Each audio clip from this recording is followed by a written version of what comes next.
never know if it could change your life. Take a chance, you're neither wrong or right. You never know if you don't roll them dice. You better roll them dice. You never know if it could change your life. Take a chance, you're neither wrong. Hello, Matt. Good morning. Hello, Rob. Welcome back to our Masterpiece Theater, our review, our journey through the infinite realms of imagination granted to us by the local library of Candlekeep and the mysteries contained therein. Right. As it says inside the book, or inside this mighty tome, take a look. It's in a book. It's Candlekeep Mysteries. Yes. Hi, this is Dungeon Master of None. I'm Dungeon Master Matt. And I'm Dungeon Master Rob, and this is our second episode reviewing Candlekeep Mysteries, the most recent adventure anthology provided to us by Wizards of the Coast, written by a whole collection of very fine and interesting writers and creators from all over the tabletop role-playing game realm. You can listen to our first one. Yeah, which we go through the overview of this whole thing and the first four adventures: The Joy of Extra-Dimensional Spaces, Mazfor's Mighty Digressions, The Book of the Raven, A Deep and Creeping Darkness. You should also listen to our interview with Daniel Kwan, who wrote the Book of Inner Alchemy, which is one of our favorites, and we talk about in a little bit more detail in that interview. We're going to skip, though. Just know that we like it a lot, and it's one of the best adventures in this book. And so today, there are, let's see, how many left? 1, 2, 3, 4, 5, 6, 7, 8, 9, 10, 11, 12, 13 adventures left. 13. I did subtraction. I did it the hard way, which is... So since that's going to be a couple episodes, we thought for episode 2, we would give you a curated list of some of our favorites and most interesting, and save the other adventures for a future bonus episode. Yeah. Just to be clear, all of the remaining adventures, to me, are pretty good. They've all got something. They're definitely worth reading. I enjoyed reading them all, and I got something from all of them. But there are definitely some, in my opinion, that stand out. So we've picked 5 to review, and but hopefully we'll have a chance to talk about the rest another time. They are all awesome, but some of these, to me, are much, much more interesting than others. Yes.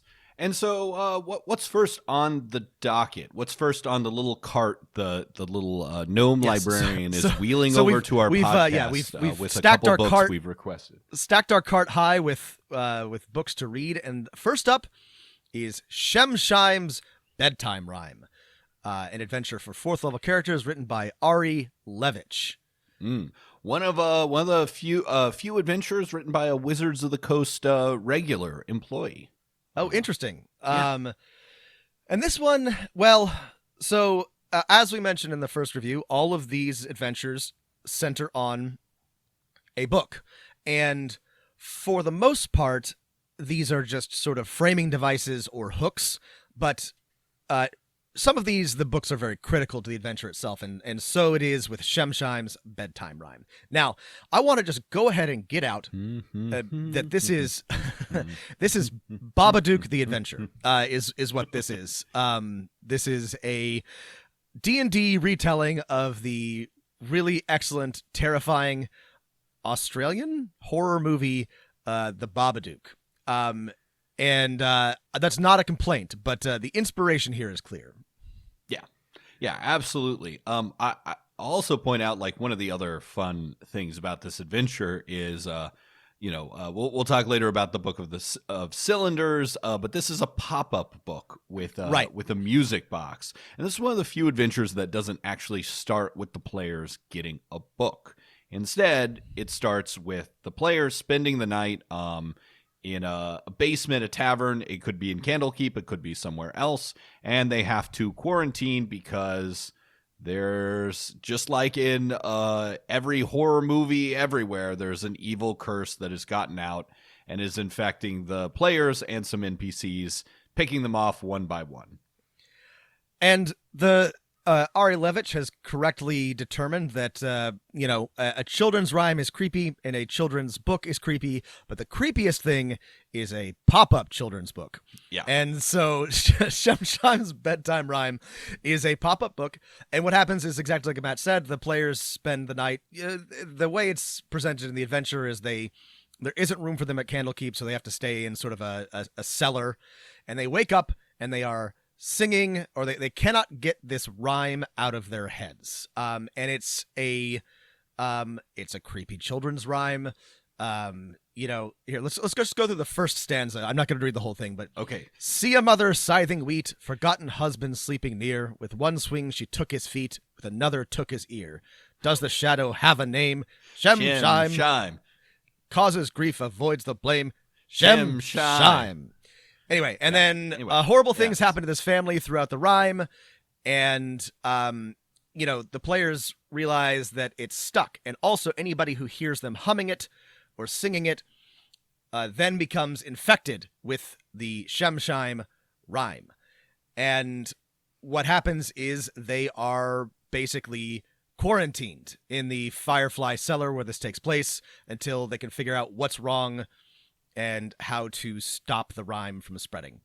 Now, here are some of the great things about this adventure. Is it's definitely got the feel of a classic teen horror movie, creepy little children's thing, some classic, some really great NPCs. You got Crinkle, a Kinku custodian, a sort of nervous tabaxi druid, an old scholar, and his daughter, all stuck in there with the player characters. Definitely fodder for having the monster kill one or two of them to make it exciting. They're quarantined in, and they're quarantined in like teens. What else? What else is really good? I mean, the villain is creepy. There really isn't any combat other than this the Shime itself, the ghost. And so I think all of those are really good positives and setup for an adventure. What I like about it is that it's got a unique adventure structure, right? It takes place in a pretty small area. You have to really role play the NPCs, and there's a few developments where they try to escape or they kind of go nuts. You can have them get picked off by this evil, spooky ghost rhyme monster, but really, you're not crawling through a dungeon, you're not going to a different city. It's very contained, which is kind of a challenge to run as a DM, but I like it because it's a different kind of adventure structure and a very interesting one. And there's a lot for a party that likes to investigate and likes to talk and likes to try to figure things out. This is a really interesting adventure to me. I think there's a lot going on here, and if you get to know these four NPCs, Crinkle, Ebder, Galeby, and Cthulhu, and Varnir, really well. And you can really create a lot of drama and intrigue and really crank up the creepiness here. So I really like the way that this is structured. Now, if you're going to run this, I do have some serious, along with my positives, some serious critiques of this. Well, I'm curious because there is one major problem that I can see. But we should, the way that you resolve this adventure, right? This family was haunted by this ghost creature, Shemshime. And the one thing that is missing from the pop-up book is what happened at the end. But the daughter defeated it by pushing a millstone on top of it. And you eventually can figure this out. Your players can figure this out by doing investigation and learning more. But here's the takeaway: is that the only way to defeat Shemshime, as he sort of eventually manifests in the cellar where they are, is by pushing something heavy on top of him, which again is a terrific horror movie trope. However, I'm sure you've already identified some issues with this. Yeah, I mean the positives is it allows your players to defeat this ghost evil children's rhyme spirit once and have it go away and then figure out, oh, we didn't actually defeat it. We got to come back and try again. Oh, here's this clue, finish the rhyme. But the frustrating thing about it, which I think relates to my overall critique of Shim Shim's bedtime rhymes, is that to figure out how to defeat the monster, the only way that I can tell is to find the book. The book is incredibly hard to find, and really, I think realistically, as written, the only way the players are going to get the book is when an event finally just gives it to them. Mm-hmm. Is that your critique there as well? That's my critique. That's absolutely correct. And so it's basically, I mean, this is on rails more than it needs to be, and it's kind of frustrating. You're absolutely correct. It is on rails. I would say that it's more like it's just, you know, there's no rails because you're not going anywhere. But it is very much like contained, and the options are limited, and it can be very interesting, but really the outcome is basically predetermined, which is what Matt is saying. Yeah. And there's really only one way to conclude the adventure, and really only one way to get there, which, you know, you're I mean, you can run your D&D games like this, and sometimes I do, where you're just running your players through like a really like terrific scene, but there's only one outcome. But that does feel, it feels railroady. It feels like you're limiting their options. And so I really like the feel and the creepiness of this, and I think that if the players do come to this conclusion on their own and topple a bookcase onto Shemshime, they'll feel like really accomplished. But Matt's right. If I were going to write this, or if I were going to run this, I would add some additional ways for the players to reach the conclusion. Right. Instead of, so I guess my critique is that you've got a bottle episode. The players are being hunted by a creepy monster. All this is great. There's some great NPCs. You can even write, some things that happen to spice up this investigation and fight with the monster. All that's fine, except the adventure is kind of written as all of these things have to happen in order, and there's very little room for you as the dungeon master to be like, well, what if the players do just try and leave to go talk to a more experienced scholar, right, and end up spraying the plague? Like, that's fine. That's going to make for an interesting adventure as well.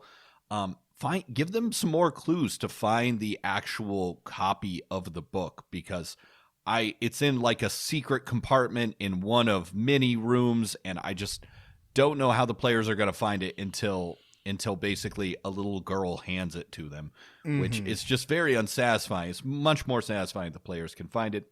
A lot of the dialogue in this for the NPCs is kind of written like, okay, an event happens. Now the NPC can say something new, right? Like it's written for like an old school PlayStation RPG.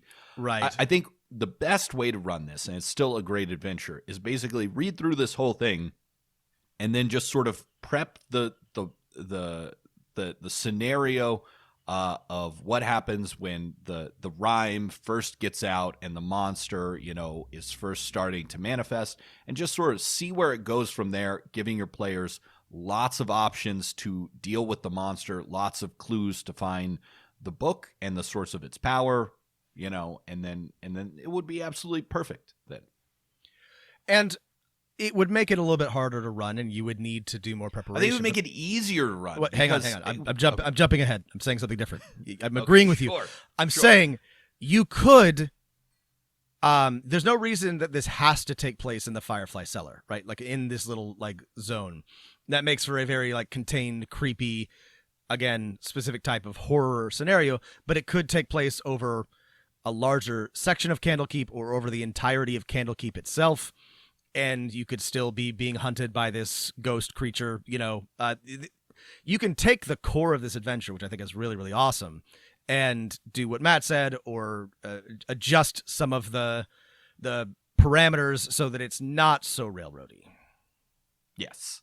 Yeah. That it would be maybe more difficult to prep, but 1,000 times easier to run. Sorry, that's a good point. You could make this easier to run and more interesting with a little bit of extra prep. And if you do run this, I would encourage you to do so, because it's great as is, but it, at the very least, make the book easier to find, maybe add some other avenues to find the critical information or defeat Shemsheim. But the core conceit here is really, really neat. I like it a lot. Yeah, absolutely. If you want to up the scariness, have the monster, ready to kill, NPCs or characters, maybe a little more easily. And it's a great adventure then. Yeah. Great map, great location. Shimsheim's Bedtime Rhyme by Ari Levitch.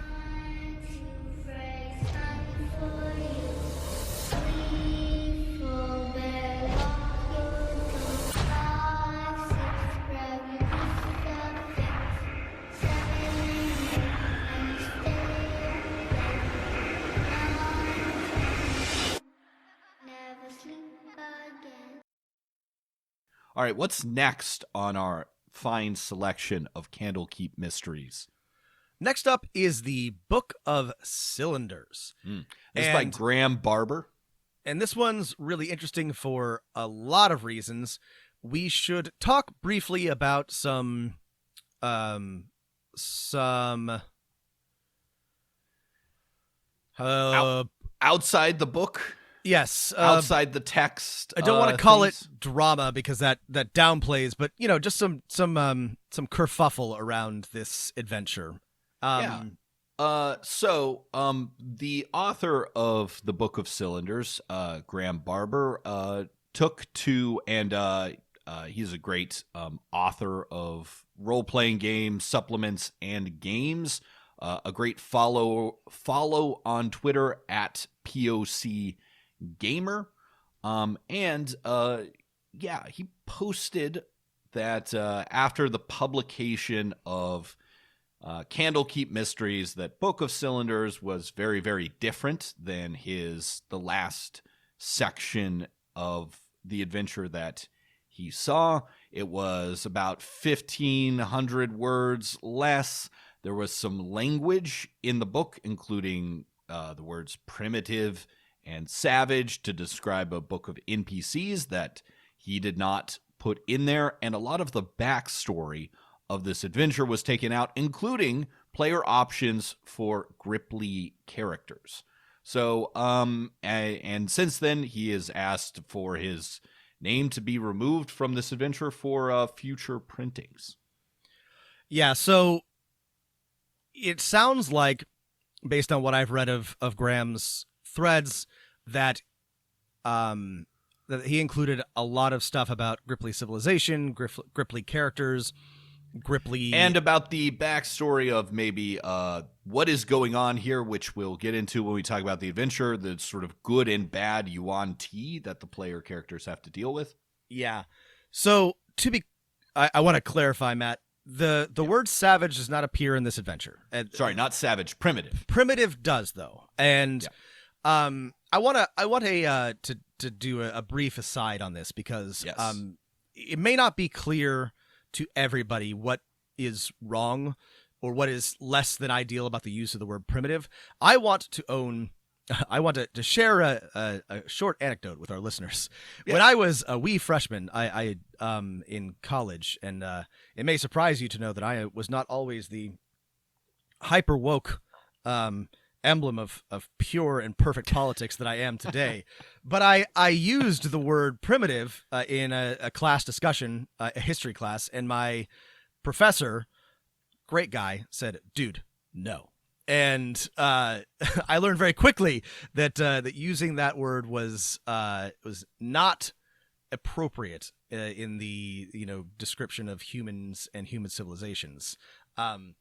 I don't know, Matt, if you want to elaborate on why that's not ideal, but yeah, I mean it's a word that comes straight from the shittier parts of human history of colonization and domination, and it's a word used for the justification of conquest or othering of fellow intelligent people, right? Yeah, just like savage, it doesn't mean anything. It's loaded with signifiers and meaning. You know, some behaviors might seem primitive to others that are in every direction. You know, so it makes sense that Graham was not delighted by the use of the word primitive, and it did kind of like give me a little bit of a. It's just used to describe the construction of Gripply settlements, but even then, it is unnecessary, and it doesn't. I didn't like it. So, didn't like it. Obviously, there's we don't know everything that's going on because Graham is limited by agreements he has signed. He can't release the original cut of this adventure, if you will. I don't think we've heard anything from the editor of this adventure, Kim Mohan, who's a sort of a veteran of old school D&D, been, I think, publishing things for Dungeons and Dragons for who knows how long, a very long time. But yeah, I mean, there's it seems like in the process of publication, at least according to Graham, and I tend to believe exactly what he's saying there, is that this adventure became less interesting in several ways. Reading through it, and we'll point out where it definitely seems like some parts are missing. But let's talk about what's actually in this, because it is a pretty cool adventure. So the Book of Cylinders is actually not a book at all. Well, it is a book. It is a book. It just is not the kind you're familiar with. It is a book, and actually, this is delightful for me as somebody who likes to think about the structure of texts, because it is a text, but not not exactly a pages bound in vellum or whatever. It is in fact a series of hollow wooden cylinders that you can roll out onto clay to reveal the full text. And this is what they did in Sumeria, right? They had cylinders for which we have lost a lot of, but many have been found. And so the players roll out this text, the Book of Cylinders, to reveal what's there. And it describes a conflict between Gripply, frog people, and Yuan-Ti, serpent people. And what's interesting is that this is not, in fact, as it is presented, a history, but is something that is happening or will happen, or is happening at the moment. And yeah, it's a book of prophecy, which is kind of cool. Which is very cool. It tells us something that is happening. So the players have the opportunity, because this, and I love how this adventure gets into sort of the ecology of Candlekeep. Where does Candlekeep get all of its food? It's a castle without adjoining hinterland. They basically a big portion of their protein comes from crabs shipped in from a Gripply village to the north, of which there's been some disruptions to, and the players have the chance to travel overland or oversea to investigate what's going on, sent there by the Avowed of Candlekeep. And the basic idea of the adventure is the players investigate the Gripply village, find it under attack, find two groups of Yuan-Ti who have been there, one benevolent that have been basically captured and are being sacrificed, one very evil. Mm-hmm. And it's very much a simple, straightforward adventure that gives players tons of opportunities to approach and deal with the situation. I think it's pretty easy to prep and pretty easy to run. Feels very old school in that way. And so that's the basic idea. Players head to a Gripply village and deal with some evil Yuan-Ti and can befriend the Gripplys. There are a couple of really great set pieces in this adventure. And one of my favorites is the crab maze, which is basically where before the Gripply were driven out, where they would harvest and capture giant crabs. And they're crab farmers. They're crab farmers. They're simple folk crab farmer. They're crabbers. My pappy was a crab farmer. Yeah, this is deadliest. I love imagining the Gripply as like deadliest catch. Yeah. Yeah, but this is there's not like a super detailed map, but there is, you come in from the sea, or you can come in from the sea, and then out to the sea is the crab maze, and then a breakwater and the docks. But you have to navigate the crab maze, which is sort of like fallen in disrepair, and it's got all these like wooden platforms to walk across. And if your players fuck it up, they'll get attacked by giant crabs. It's just like it's not like super complicated, but it's such a neat, like unique, interesting, dramatic potential combat encounter. You've got to like take a rowboat through to get in, and then the evil Yuan Ti are like tormenting the Gripply that are there and eating their eggs, and you can go and save their Gripply eggs, which is a nice thing to do. Yeah, I mean, our critiques of this it's a little frustrating to talk about, because the thing you want to know is there's some good Yuan Ti and some evil Yuan Ti, and knowing a little bit more about what they want and what their motivations are would be interesting, at least as an idea to build out further adventures involving Yuan Ti. And there's just not a lot of information in the adventure. And again, this was cut, so we don't have it. You do find out that the good Yuan Ti come from Chult. They worship the scaled mother, and they believe that there was something here, and there is a temple where the final confrontation with the evil Yuan Ti takes place. The evil Yuan Ti serve Seth, something like that. But you're just not given a lot of background. It's very interesting to have like competing groups of Yuan Ti. It's interesting to have good Yuan Ti, and you want to know more about that, but it's really, there's a lot missing. This is a cool adventure though. This is also this is a terrific one to sneak into Ghosts of Saltmarsh or any nautical campaign, whether or not you decide to have it be related to the book. And I liked this a lot, even with the parts obviously missing. I guess it's unlikely, given Wizards of the Coast's protection of their intellectual property, that we will ever see that additional information about Gripply, but I would like to see that. I would love some more information about Gripply civilization and Gripply characters. So kind of a bummer there, but this is a cool and unique adventure. I liked it a lot. Yeah. We haven't had Gripply. I guess I suppose there are player stats for Gripply for the Pathfinder RPG, but we haven't had Gripply in the Forgotten Realms since 2nd edition, and they're one of my favorite character and world species. They're just halfling sized cute little frog people, tree frog people, and they can I don't know, I've used them in my campaigns before to great effect. Sure, you'll get a lot of Slippy the Frog from Star Fox jokes, but people love these people frog like the people, Gripply. and people want to be them. They want to be Gripply, and I'm sorry we didn't get Gripply stats. Yeah, the stats they're well built out in Pathfinder, and if you want to sort of like borrow or adapt from there, I encourage you to do so. But it's too bad that we don't have an option here. Yeah, maybe I gotta sit down and make some Gripply stats for 5th edition. I guess final thought on this, and I don't know. Okay, it seems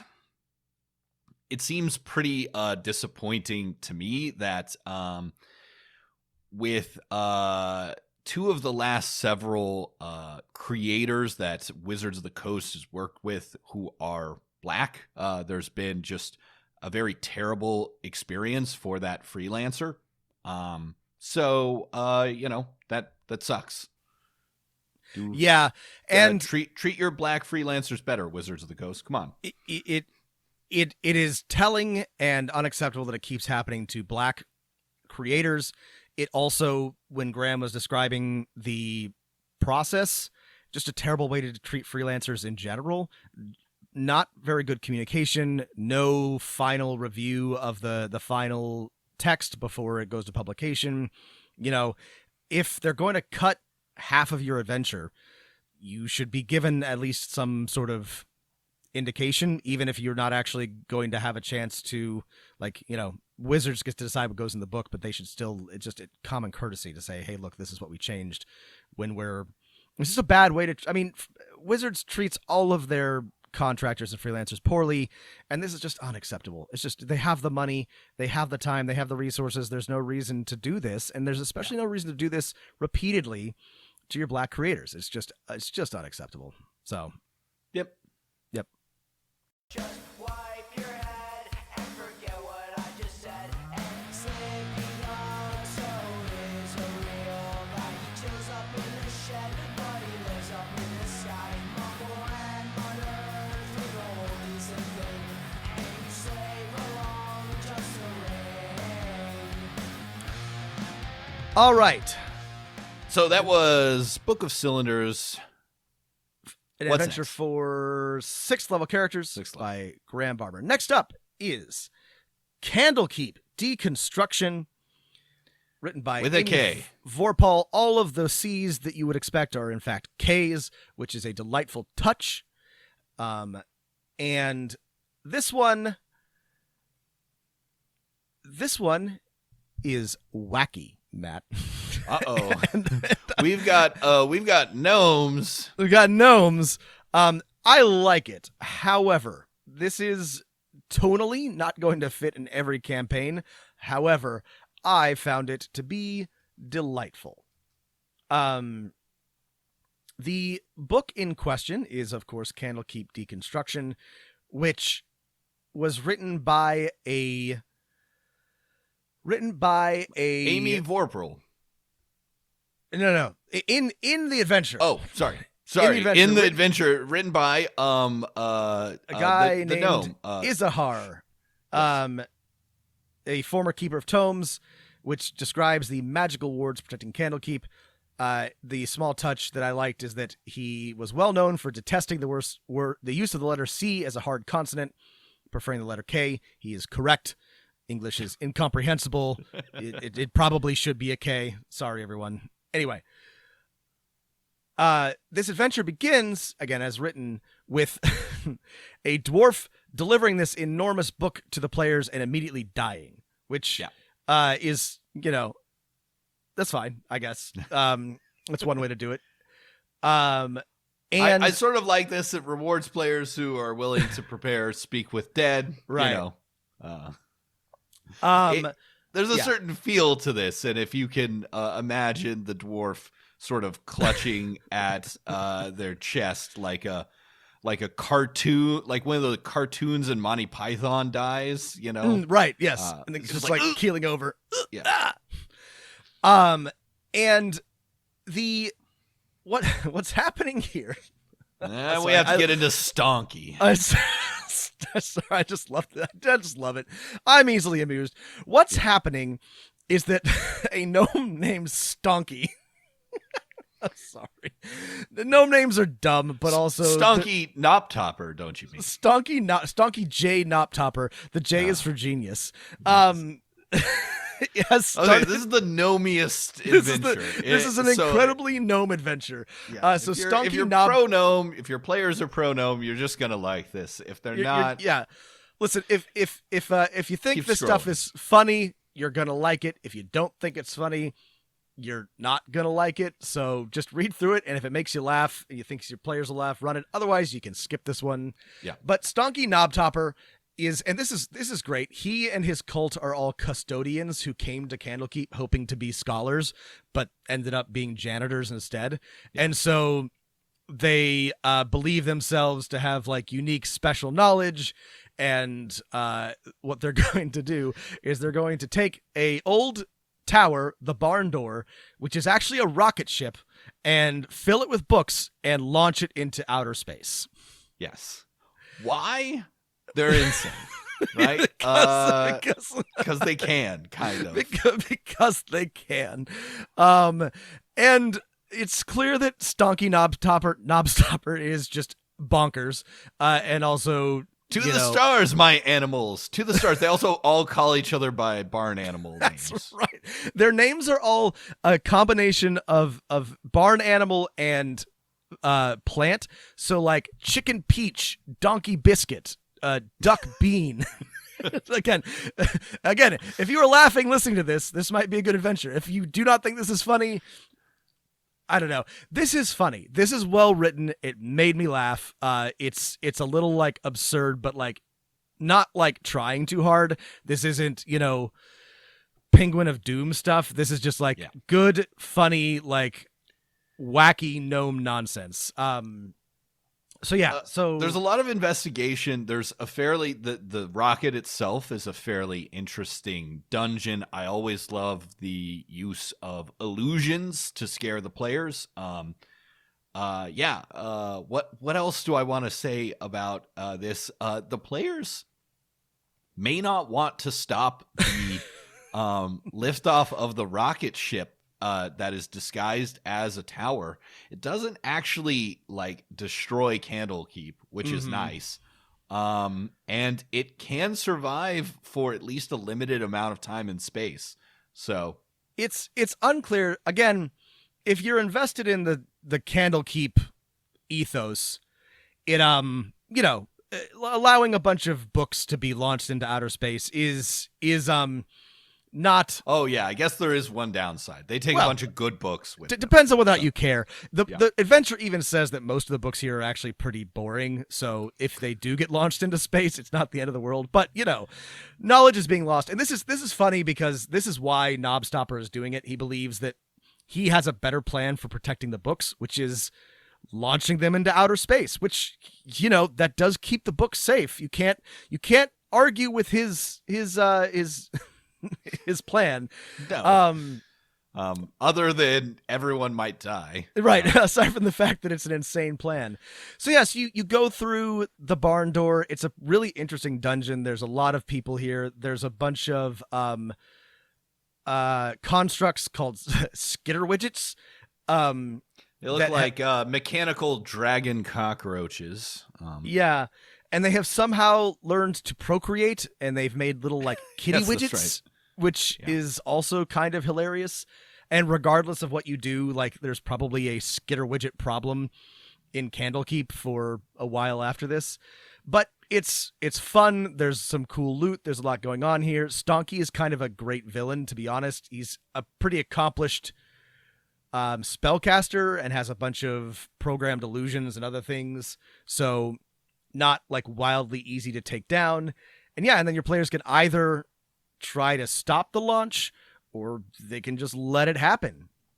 Yeah. And I mean, this is a great adventure in that if the players are successful in stopping the launch, you should absolutely let them negotiate with the Avowed for possession of this tower in case they ever need to use it to get somewhere. Maybe they want to go to Saloon's Tears, the asteroids behind the moon, or, to another part of Abir Toral, This would be a great... let them evacuate the books and have a rocket ship. This would be a great transition to a Spelljammer type campaign or, a Spelljammer side adventure if you wanted to do that. Yeah. Now, if you wanted... So, I mean, one thing that might be a little frustrating is, like, who built the rocket tower?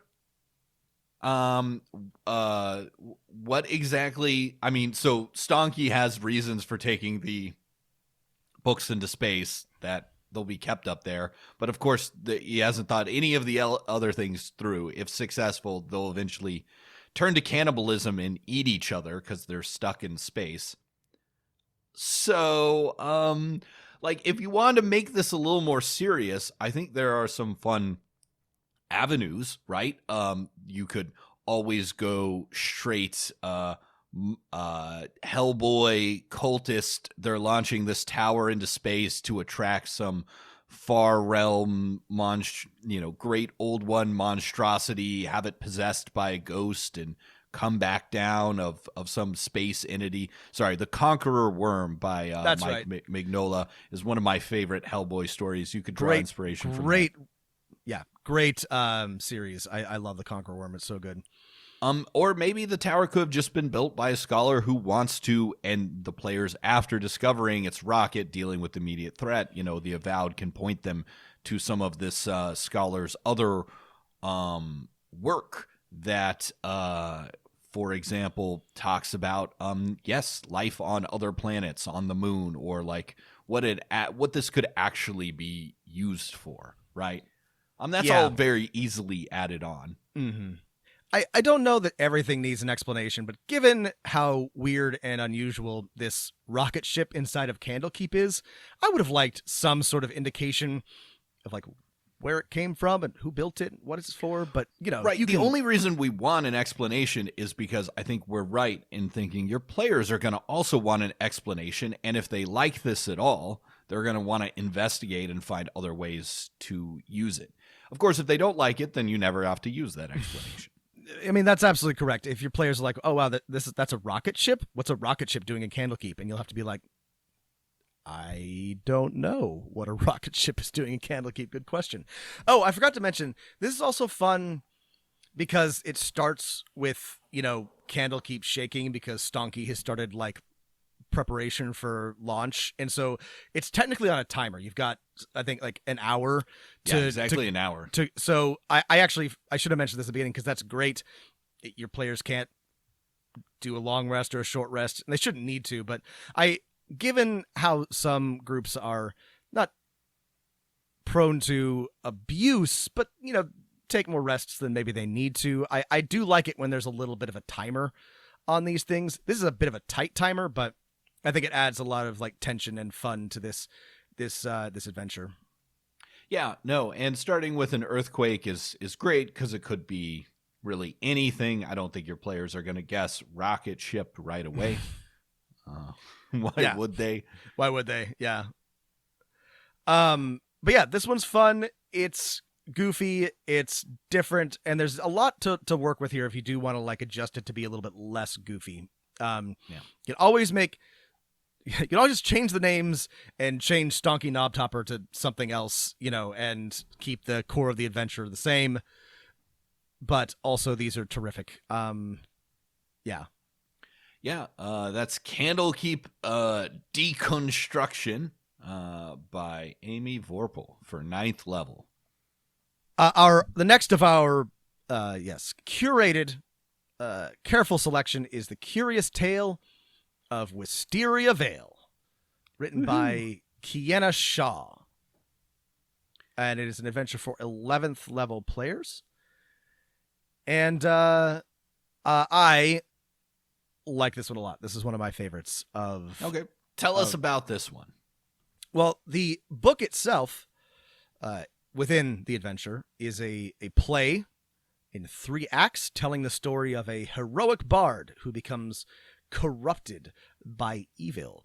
And it turns out that this play is in fact a fictional retelling of a real event. And as written, the players are hired by the Harpers, the magic spy organization of Faerun. They're good spies. Good spies. To administer a cure to the real life protagonist of Curious Tale of Wisteria Vale, a bard named Errant Quill. And the story is, or the truth of Errant Quill's life is that an evil lord burns down his village and kills his family, and he seeks revenge and then becomes a harper and wants to stop all evil people from using bad magic, and then gets corrupted while fighting an archmage. And to stop his corruption from spreading or buy time to cure him, the Harpers seal him away in a magical demiplane, the demiplane of Wisteria Vale. Right. And here's where we basically figure out, your players will figure out that this adventure is the Truman Show. This corrupted bard is in a fake reality with fake people, all for the purpose of sending the player characters there to heal this bard. Yeah. Maybe also, you'll notice some similarities to WandaVision or any number of other, the trope of a, Haven't seen it. you should watch it. It's good.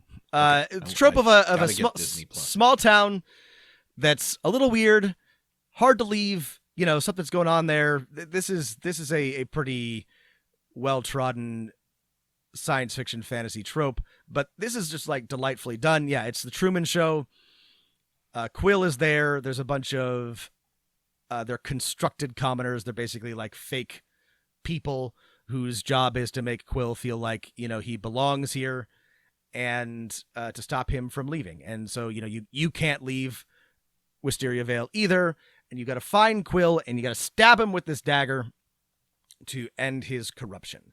And this is, so I like this a lot because there's just a ton of detail, and you can very easily just sort of like set your players loose and have them try to, unravel this mystery. So you have to, go through the town. You have to eventually find Quill, who has been imprisoned in a magic painting within the demiplane. We're really getting like worlds within worlds here. Either lie to him or convince him, and then the finale is at a party in a ballroom where you have to finally administer the cure to Quill. There's a fake Quill. Also, a beholder has dreamed its way into this demiplane and is fucking things up. It's good. It's delightful. It's interesting. It's well written. There's just like a lot going on. This is just like very, very thorough. There are some things I might change though. Yeah, I mean, I love this idea of a fake reality constructed to accomplish something. It's definitely something the Harpers would pull off, like a needlessly complicated scheme. It's insanely complicated. It's much, much too complicated. But yeah. Yeah. I really wish that we could have set this up so that the players are the ones who maybe are put in the Harpers have created this demiplane for them, right? Because they picked up something bad and they have to figure it out. But that would basically require a complete rewrite, but maybe not. Well, if we were gonna stick to the trope, and if I were gonna use this, I would want to stick to the trope. I would have the players wake up here and have to figure out that they're in a Truman Show demiplane. Like, what's the fun in sending them there knowing that it's not real? Like, right. Eventually, the NPCs repeat the same phrases to them, and they're like, they're just fun. kind of they get to figure out, wait, hang on, something's wrong here, and then they discover, and it can still be built for Quill, and they'll encounter Quill and be like, why are you the only... maybe they got sucked into it by accident, and they'll be like, why are you the only real person, or like, why are you the only person who's not repeating the same 5 lines? I think that would be much more interesting than being sent here deliberately. I think maybe they find the book and they wake up here and they're confused. Also, there's these magic paintings that are inside the manor where they find Quill, which then send you to another extra dimensional space, which seems like more, that's too many layers. I don't know why that. I don't, aside from like adding a bunch of additional combat encounters, I do not really see the point. There's some neat stuff going on in the paintings, but this just seems like an additional layer of obfuscation, which is unnecessary. It's very confusing to me. But generally, I really, really like this adventure. I mean, there is something. I think this is one of those adventures that is just a brilliant idea, right? A good organization has created this, at least once you get below the surface, nightmare prison out of sort of good intentions to imprison someone corrupted by evil magic who isn't, super bad themselves. And yeah, having the players stumble upon it and having to uncover the mystery. Right. To have them, accidentally, the spotlight falls in front of them, or somehow they peek behind the curtain and can see a Harper magician, manipulating some of the things, and they have to explain to them, well, this is a fake reality. Sorry. Yeah.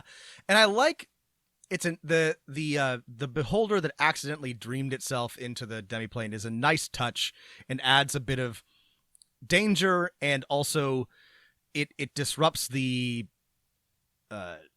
equilibrium, right? So you can't just sort of like leave things as is. You have to do something about this evil monster that is suddenly here messing with things. This is a terrific idea. I think to really like run this well, it runs fine as is.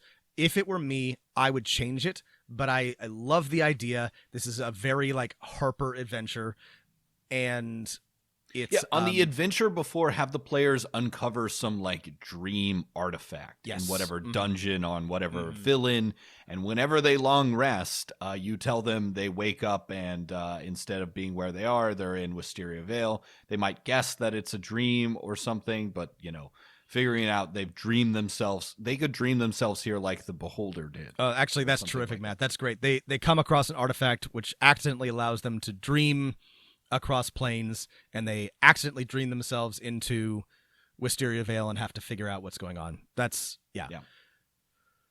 That's the Curious Tale of Wisteria Vale. By Kiana Shaw, 11th level characters. And what's our last adventure, Matt? Our last adventure on our curated list is The Canopic Being by Jennifer Kretschmer for 13th level. And as you might imagine, this is a Egyptian-themed, Egyptian-feeling adventure involving mummies and pyramids and organs being removed. But it also, there's a lot of good stuff going on here. I liked this one a lot.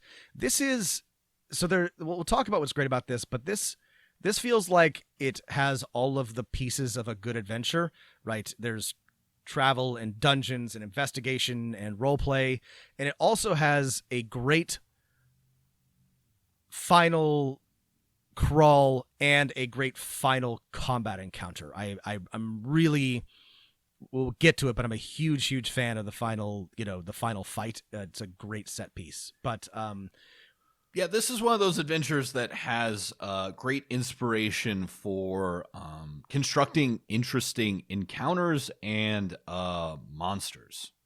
Mm-hmm. Yeah, there's some good stuff here. So the book that starts this is called The Canopic Being, and it describes, as you might imagine, the rituals relating to creating a mummy lord, storing organs in canopic jars, all these things, horrible rituals, and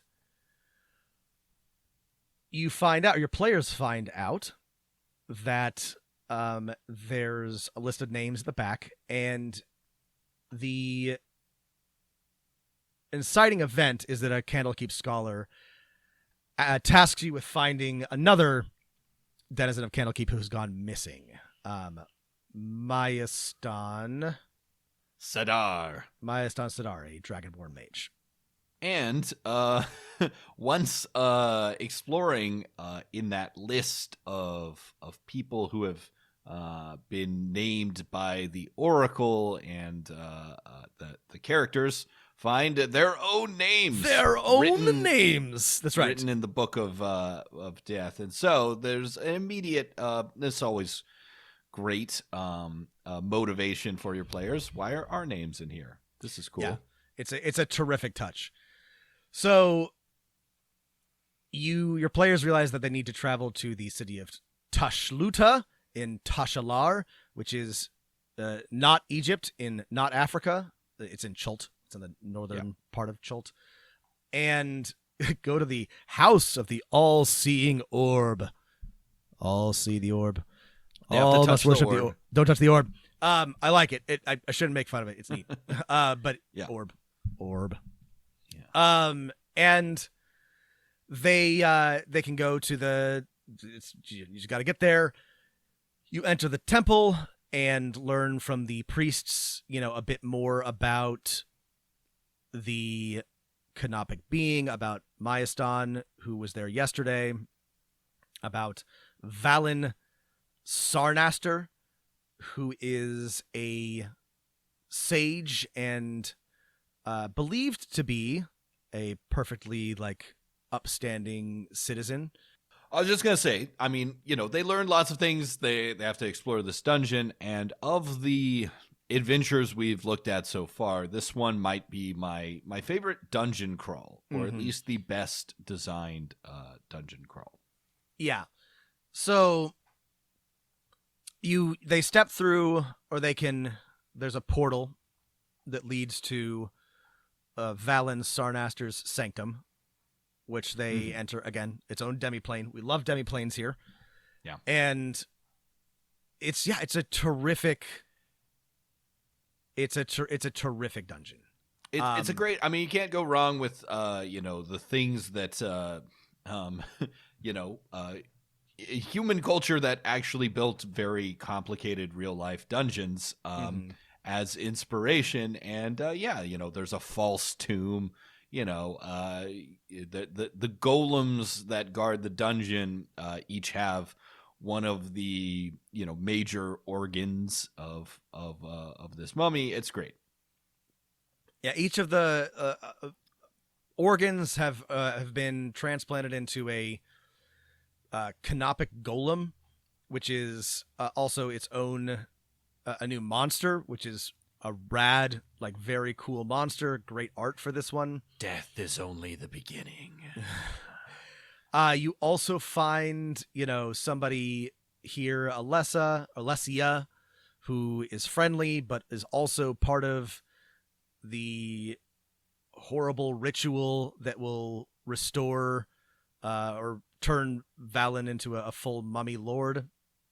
And so you've got to crawl your way through this dungeon until you reach the Observatory of Fate. And this is great because Valen is prepared for you.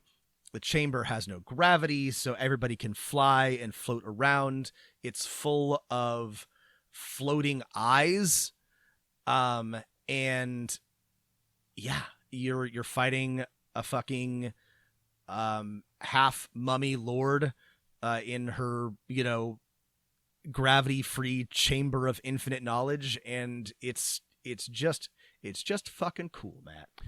If you really want to fuck your players up here, is basically give them no fly speed in this chamber unless they have it, to make them spend some time or some creativity figuring out how they can move around. How they can move, yeah. Pushing off, floating eyes or walls or something. Yeah, as written, they just have an innate fly speed when being in this chamber, but it would also make sense and be manageable but challenging for 13th level characters. 13th level characters, right? To have them need to figure out how to move or grant themselves a fly speed. Yeah, this is a great dungeon, great adventure. There's some cool new magic items in here as well. Staff of Fate and a Watchful Helm. You have to destroy. So Valen you have to destroy her heart, or she reforms. So if your players are not careful, this could turn into a recurring villain, which would be awesome. This is just a very solid, all round, little bit of everything adventure. I really liked this one. Yeah, me too. It's a higher level dungeon crawl, I think, done right.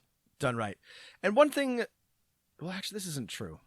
I was going to say one thing that I noticed was that, I liked a lot of the higher level adventures less, but actually my least favorites were kind of in the middle of the pack. This one and the three after, which we're not going to get into, but I liked well enough. It is harder to design, in my opinion, high level adventures. We've talked about this at length, but they did a pretty good job here. I mean, there are some other good ones that we haven't talked about yet, and of course, I mean, just some of the earlier ones were some of our favorites too. I mean, I think both, with only minor critiques, loved A Deep and Creeping Darkness, loved Maz Force Mighty Digressions. Loved the Book of the Raven. Yeah. So for a bonus episode, Book of the Raven, we're gonna have to come back and one or both of us and talk about some of the other adventures that aren't here, but we don't we can't spend more than a month on one book without getting to something else. We have other things we want to cover, and the Van Richten's Guide to Ravenloft is coming. I got other things to talk about, folks. So we'll do a bonus where we go over the rest of these. There's some things I really want to talk about in them, but quick wrap up. We already talked about like whether or not this is worth it, but if you're a DM, this is 100% worth it. Really, if you've got the budget for it and you're looking for a book, you can take anything from this. You can fit it in the adventure you're running. You can use it to start a new adventure. You can, I'm already running a couple of different campaigns in Faerun, and I'm just going to pluck bits of this, maybe a whole adventure and drop it in. And I'm really excited about that. There's, in some of these adventures, like the Book of the Raven or the Book of Inner Alchemy, there's factions and groups that you could borrow and intersperse throughout your campaign that would be terrific additions. So this is 100% worth it in my opinion. I already plopped down a modified Joy of Extra-Dimensional Spaces in one of my campaigns. Right, it's great. And I feel like you'll find that to be the case. Basically, any level you're going to find something. Yeah, I'm gonna tweak and bolster Book of Cylinders a bit, but I've got a campaign in Saltmarsh. It makes perfect sense to drop in there, and there's a couple of others that I'd really like to include. So this was terrific. Really, really excellent anthology. I love anthologies. Lots of good monsters, good items, good bad guys. This was terrific. Any final thoughts about this? No, it just I think it shows that if what we've been saying for a long time, if Wizards is willing to bring in lots of new authors, and we've had anthologies before, but just republishing old adventures is not going to cut it. Just stop trying to resell us stuff we already bought in Dragon Magazine a long time ago, and then look at this. Look how great this is. So look how great this is.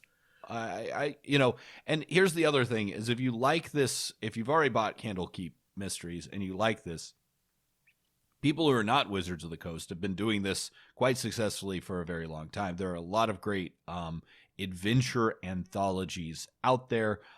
We've talked on this show about Eat the Rich, Uncage, the Princess Project. I think we did a review on that. Eyes Unclouded. There are many, many great adventure anthologies out there on Itch or on the Dungeon Masters Guild. If you're like, this is the kind of book that I wish I was spending my money on as a dungeon master, well, you don't have to stop here. Yeah. So definitely check this out if you're interested. Great for dungeon masters. Tons to work with here. As always, rate, review, tell your friends, subscribe, smash that like button. You can write us at dmofnone@gmail.com, add us on Twitter at dmofnone. Stay healthy, stay safe, get vaccinated, and keep rolling them dice.